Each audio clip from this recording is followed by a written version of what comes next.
Hi ಎಲ್ಲರೂ ಕೂಡ ಹೇಗಿದ್ದೀರಾ? ಈ ವಿಡಿಯೋದಲ್ಲಿ ಪೂಮಾಳ ಭಗವತಿ ಮತ್ತು ಆಕೆಯ ಸಹೋದರ ಪೂಮಾರುತನ್ ದೈವದ ಬಗ್ಗೆ ತಿಳಿಯೋಣ. ಈ ಎರಡೂ ಶಕ್ತಿಗಳನ್ನ ಉತ್ತರ ಕೇರಳದ ಅಂದ್ರೆ ಕೇರಳದ ಮಲಬಾರ್ ಭಾಗದಲ್ಲಿ, ಅದರಲ್ಲೂ ಕೂಡ ವಿಶೇಷವಾಗಿ ಕಣ್ಣೂರು ಮತ್ತು ಕಾಸರಗೋಡು ಜಿಲ್ಲೆಯಲ್ಲಿ ಆರಾಧಿಸಲಾಗುತ್ತೆ.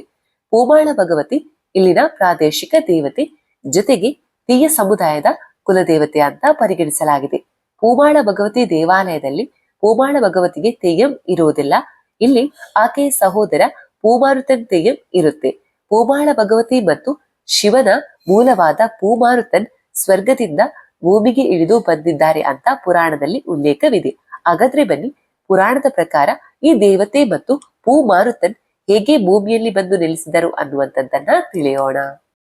ಪುರಾಣದ ಪ್ರಕಾರ ಪೂಮಾಳ ದೇವಿಯು ಆಕೆಯ ಸ್ನೇಹಿತರೊಂದಿಗೆ ಸ್ವರ್ಗದಲ್ಲಿರುವ ಉದ್ಯಾನವನವನ್ನ ಆನಂದಿಸುತ್ತಿದ್ದಳು. ಆಗ ಅವಳು ಹೂಗಳನ್ನ ಕೊಯ್ಯಲು ಬಯಸಿದಳು. ಆದ್ರೆ ಉದ್ಯಾನವನದಲ್ಲಿದ್ದ ದೈವಿಕ ಕಾವಲುಗಾರರು ಆಕೆಯನ್ನ ತಡೆದು ನಿಲ್ಲಿಸುತ್ತಾರೆ. ಈಗ ಪೂಮಾಳ ಶಿವಮೂಲದ ಮತ್ತು ಗಾಳಿಯ ರೂಪದಲ್ಲಿ ಅರಳುತ್ತಿರುವ ಹೂವಿನ ಒಳಗೆ ವಿಶ್ರಾಂತಿ ಪಡೆಯುತ್ತಿದ್ದ ಕಾವಲುಗಾರನಲ್ಲಿ ಒಬ್ಬರನ್ನ ನೋಡುತ್ತಾಳೆ. ಪೂಮಾಳ ಆತನನ್ನ ಪೂಮಾರುತನ್ ಎಂದು ಕರೆಯುತ್ತಾಳೆ. ಪೂಮಾರುತನ್ ಅಂದ್ರೆ ಮಲಯಾಳಂನಲ್ಲಿ ಪೂ ಅಂದರೆ ಹೂವು, ಮಾರುತನ್ ಅಂದ್ರೆ ಗಾಳಿ. ಇದಕ್ಕೆ ಕಾರಣ ಆತ ಹೂವಿನೊಳಗೆ ಗಾಳಿಯ ರೂಪದಲ್ಲಿ ವಿಶ್ರಾಂತಿ ಪಡೆಯುತ್ತಿದ್ದುದು. ಈಗ ಪೂಮಾಳ ಆತನಿಗೆ ಅಡ್ಡ ಹೆಸರಿನಿಂದ ಕರೆದು ಸಹಾಯವನ್ನ ಕೇಳುತ್ತಾಳೆ. ಪೂಮಾರುತನ್ ಹೂವು ಕೊಯ್ಯಲು ಸಹಾಯವನ್ನ ಮಾಡುತ್ತಾನೆ. ಹಾಗಾಗಿ ಪೂಮಾಳ ಪೂಮಾರುತನ್ನನ್ನ ಸಹೋದರನಾಗಿ ಸ್ವೀಕರಿಸುತ್ತಾಳೆ. ಹೀಗೆ ನಂತರದಲ್ಲಿ ಪೂಮಾಳ ಮತ್ತು ಪೂಮಾರುತನ್ ಮಲೆನಾಡನ್ನು ನೋಡುವ ಮನಸ್ಸಾಗಿ ಸ್ವರ್ಗದಿಂದ ಭೂಮಿಗೆ ಇಳಿದು ಬರುತ್ತಾರೆ. ಹೀಗಿರುವಾಗ ಒಂದು ದಿನ ಬೆಳಿಗ್ಗೆ ಆರ್ಯರಾಜನ ಮಗಳು ಆರ್ಯ ಪುಂಕಣಿ ಫಲವತ್ತತೆಯ ದೇವರಾದ ಕಾಮದೇವನಿಗೆ ಅರ್ಪಿಸಲು ಹೂಗಳನ್ನ ಸಂಗ್ರಹಿಸುತ್ತಿದ್ದಾಗ ಯಾವುದೇ ಸ್ಪಷ್ಟ ಕಾರಣವಿಲ್ಲದೆ ಮೂರ್ಛೆ ಹೋದಳು. ಪೂರಮೃತಂ ಅಂದ್ರೆ ಕಾಮದೇವ ದೇವರನ್ನ ಮೆಚ್ಚಿಸಲು ಒಂದು ರೀತಿಯ ದೈವಿಕ ಉಪವಾಸ ಮಾಡುತ್ತಿದ್ದ ಆರ್ಯ ಪುಂಕಣಿಯನ್ನ ದೇವತೆ ಅಂದ್ರೆ ಪೂಮಾಳ ದೇವತೆ ಗೀಳು ಇಳಿದಳು. ಇನ್ನು ಪುರಾಣದ ಪ್ರಕಾರ ರಾಜ ಅಂದ್ರೆ ಆರ್ಯರಾಜನು ಮಗಳಿಗೆ ಏನಾಯ್ತು ಅಂತ ಜ್ಯೋತಿಷ್ಯವನ್ನ ಸಂಪರ್ಕಿಸಿದಾಗ ಜ್ಯೋತಿಷ್ಯರು ರಾಜಕುಮಾರಿಯನ್ನು ಮಲೆನಾಡಿನ ಸೌಂದರ್ಯವನ್ನ ನೋಡಲು ಬಯಸಿದ ದೇವತೆಯಿಂದ ಗೀಳು ಇಳಿದಿದ್ದಾಳೆ ಅಂತ ಆತನಿಗೆ ತಿಳಿದು ಬರುತ್ತೆ. ಹಾಗಾಗಿ ಆ ದೇವತೆಯನ್ನ ಮಲೆನಾಡಿಗೆ ಕಲಿಸಿಕೊಡುವುದಕ್ಕಾಗಿ ಅಡಗನ್ನ ಮಾಡಲು ರಾಜನು ವಿಶ್ವಕರ್ಮರನ್ನ ಆಸ್ಥಾನಕ್ಕೆ ಬರ ಹೇಳುತ್ತಾನೆ. ಇದಕ್ಕಾಗಿ ಒಂದು ದೊಡ್ಡ ಮರದ ಅಡಗು ಬೇಕಿತ್ತು. ರಾಜನು ಬೇಡಿಕೊಂಡನು. ವಿಶ್ವಕರ್ಮ ಸಾಕಷ್ಟು ಶ್ರೀಗಂಧ ಮತ್ತು ಕೇಸರಿಯನ್ನು ಕತ್ತರಿಸಿ ಒಂದು ಅಡಗನ್ನ ಸಿದ್ಧಪಡಿಸಿದನು.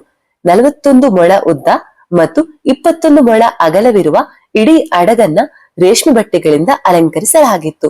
ಪೂಮಾಳ ಮತ್ತು ಪೂಮಾರುತನ್ನೊಂದಿಗೆ ಅಡಗು ಮಲೆನಾಡಿಗೆ ಹೊರಟಿತು. ಅಡಗು ಚೆರುವತ್ತೂರಿನ ಒರಿಯರ ನದಿಮುಖವನ್ನ ಸಮೀಪಿಸಿತು.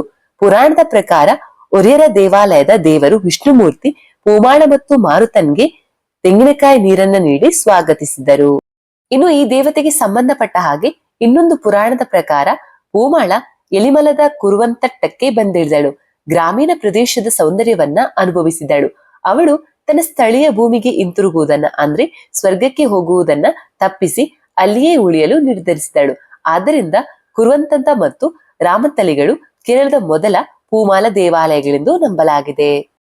ಹೀಗೆ ಪೂಮಾಳ ಮತ್ತು ಪೂಮಾರುತನನ್ನ ಮುಖ್ಯವಾಗಿ ಉತ್ತರ ಮಲಬಾರ್ನಲ್ಲಿ ತೀಯ ಸಮುದಾಯದವರು ಪೂಜಿಸುತ್ತಾರೆ.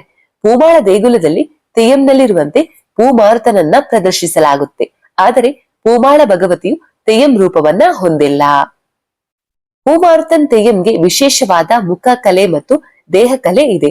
ತೆಯ್ಯಂ ಮುಖದ ಮೇಲೆ ಕಪ್ಪು ಮೀಸೆ ಮತ್ತು ಗಡ್ಡದಂತಹ ವೇಷಭೂಷಣವನ್ನ ಸಹ ಧರಿಸುತ್ತಾನೆ. ತಲೆಯು ಮುಡಿ ಎಂದು ಕರೆಯಲ್ಪಡುವ ದೊಡ್ಡ ಮರದ ಕಿರೀಟದಂತಹ ಅಲಂಕಾರವನ್ನ ಹೊಂದಿರುತ್ತೆ. ವೆಳ್ಳಾಟಂ ಎಂದು ಕರೆಯಲ್ಪಡುವ ರಾತ್ರಿಯ ತೆಯ್ಯಂ ಪ್ರದರ್ಶನವು ಸಣ್ಣ ಮುಡಿಯನ್ನ ಹೊಂದಿರುತ್ತದೆ ಮತ್ತು ಅಗಲ ತೆಯ್ಯಂ ದೊಡ್ಡ ಮುಡಿಯನ್ನ ಹೊಂದಿರುತ್ತೆ. ತೆಯ್ಯಂ ಎರಡೂ ಕೈಗಳಲ್ಲಿ ಕತ್ತಿ ಮತ್ತು ಮರದ ಗುರಾಣಿಯನ್ನ ಹಿಡಿದಿರುತ್ತದೆ.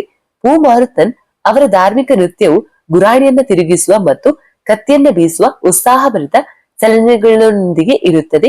ವೇಷಭೂಷಣಗಳು ಮುಖಕಲೆ ಮತ್ತು ದೇಹಕಲೆಗೆ ಬಳಸುವ ಎಲ್ಲಾ ವಸ್ತುಗಳು ನೈಸರ್ಗಿಕ ವಸ್ತುಗಳಿಂದ ಬಂದಿವೆ. ಇದು ಪೂಮಾಳ ಭಗವತಿ ಮತ್ತು ಆಕೆಯ ಸಹೋದರ ಪೂಮಾರುತನ್ ದೈವದ ಬಗ್ಗೆ ಸ್ವಲ್ಪ ಮಾಹಿತಿ. ಇನ್ನೊಂದು ವಿಡಿಯೋದೊಂದಿಗೆ ಭೇಟಿಯಾಗೋಣ. ಅಲ್ಲಿವರೆಗೂ ಟೇಕ್ ಕೇರ್, ಬಾಯ್.